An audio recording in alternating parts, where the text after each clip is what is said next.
So actually, coming into this particular review, my biggest problem was trying to identify whether it's fair for me to classify this guy as a Durban nigga, because a lot of these guys who are from KwaZulu Natal are usually classified to as the Durban niggas. You look at the likes of Nasty C, Blackie, Lucas Raps, Okmalumkoolkat, Duncan, Zakwe, Dream Team.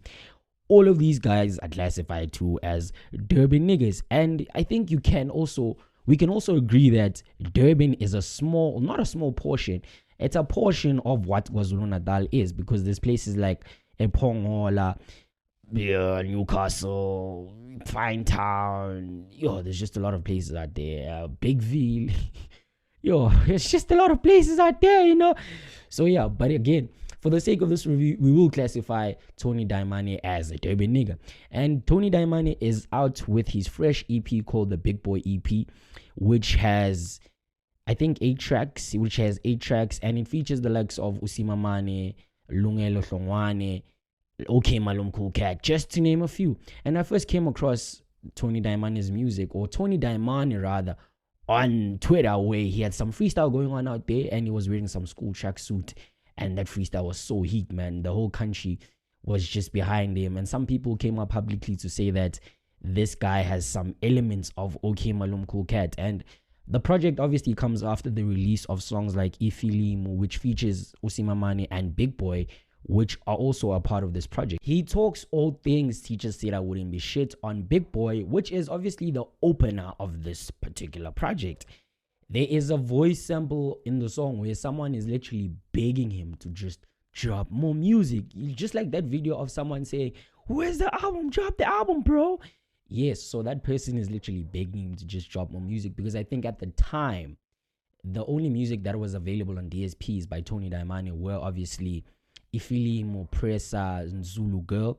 And this is, of course, the first offering from, Tony Dayimane. And in my opinion, he kind of had to cash in on the traffic that his name already had, or the buzz around his name, because a lot of people were actually looking forward to whatever release he had going on. The Bright Cut, being Whoa, has a really lively tempo that is carried throughout the song. And Tony just comes in to tell us that he's taking all summers this summer. And if you didn't know, the summers are the South African Music Awards, and Tony just says that he's taking all of those awards this summer, just in case that bar flew over you, because a lot of you guys are not really tapped in like that, but I'm here. And then Usimamane just comes in clutch just to own the song. I think he was really gliding out there, and I was not really impressed with the Okmalumkoolkat contribution, because I just felt like it was really underwhelming. But nonetheless, the performances of the boys were just up there, and they just gave Okmalumkoolkat a run for his money. That song reminded me of Swanko, which was a song by Boys and Bucks. And I think Fagumfuto was quite fanatic for the most part, because there are these snare drums that are all over your face, and the beat drop is just insane. And the sing along, man, it was just amazing. That Fagumfuto, it was just a stellar job by whoever produced that beat, And I think, to just add on to that, things do take a turn when there is a gospel act now just being introduced in this project, which is like a hip-hop project. Now, umuntu gospel ufunandla. But listen, there's an appearance of Lungile Hlongwane, who is known for songs like Senyabala Nkosi and Qhubeka.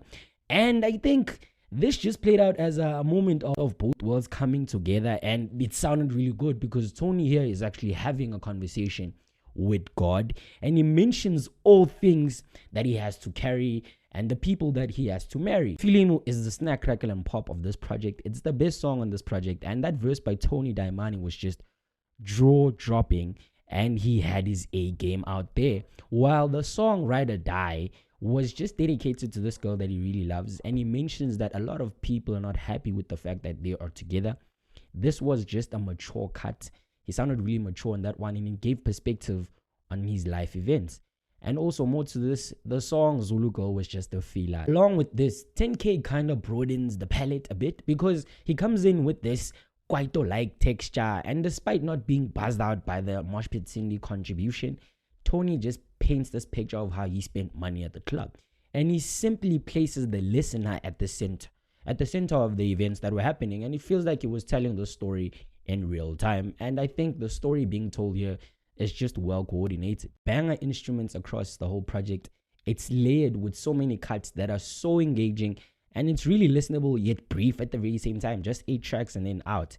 And I've always mentioned that the chemistry that Usimamane and Tony Dayimane have, it's really out of this world. And I think for me, a fair rating for this project will be an 8 out of 10. This project gets an 8 out of 10, in my opinion. Post in the diary room, please kindly like, share, subscribe, comment, do whatever is necessary to engage with the content.